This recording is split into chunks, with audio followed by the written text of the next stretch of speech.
Hello, hello, hello. Good morning. Welcome back to my channel, Leonardo de Cuerto. Magluluto tayo at ito ang mga ingredients natin. Mayroon tayong spinach na galing sa backyard, bagong itas. At ito, mayroon tayong luya, garlic, onion, kamatis, light soya sauce, and sardine, saka bell pepper na gravy. At kung kulang pa, meron pa tayong kamatis. At siyempre may paminta at gagamit tayo ng olive oil. Ito, i-turn on na natin yung heat para sa pot. And then lalagyan na natin ng cooking oil. Konti lang, mga 2 spoon siguro yan or less. Ayan. And then ilalagay na natin yung luya.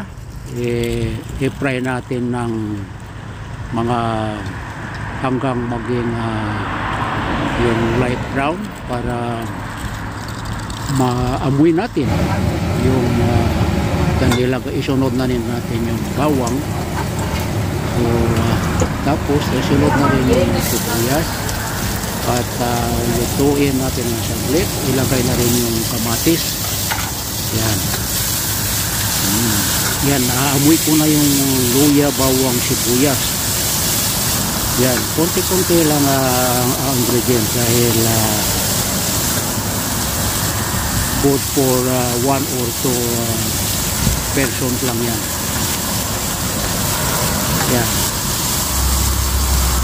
ang aking pananghalian bago pumasok. And then ilagay na natin yung baby bell pepper na pipitas lang din sa backyard. So yung mga gulay na yan na tangkap galing pa yan sa ating backyard.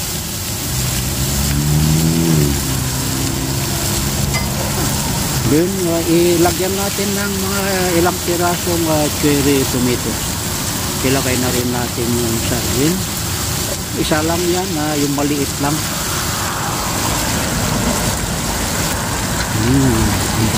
Ayan, halu-haluin lang ng konti.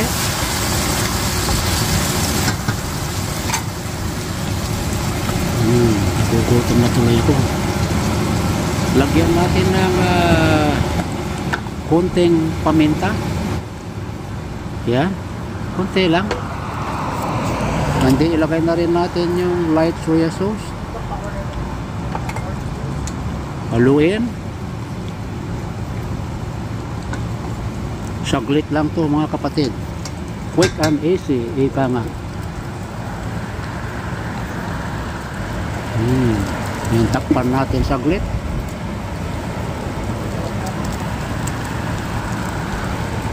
So ayan, hindi nakuha na ng video ang paglagay ng spinach.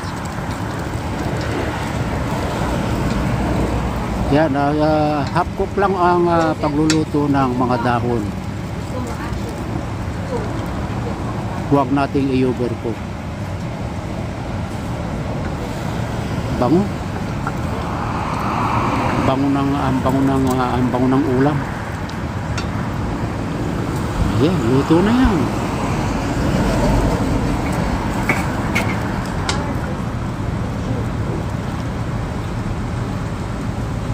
Then, lagyan na rin natin ng hot pepper.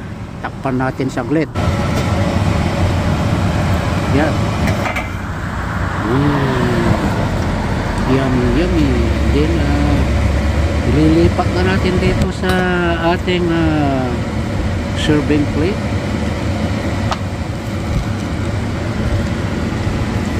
Dahan-dahan kasi may konting sauce or sabaw niya.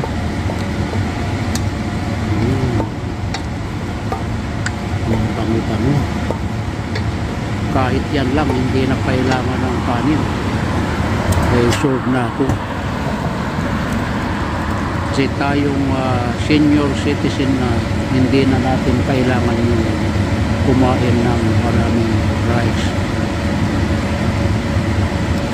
pwede rin kumain ng rice, at least one small bowl lang.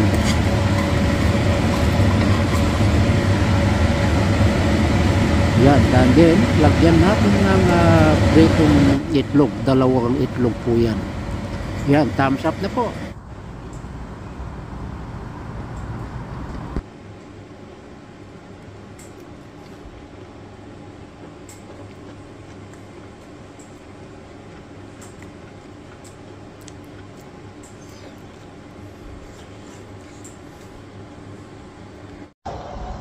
Now, if you enjoy watching my simple way of cooking sardines with some vegetables, please don't forget to like, comments sa ibaba. And then if you are not updated yet or new to my channel, please don't forget to click the notification bell so that you will always be updated for my next video.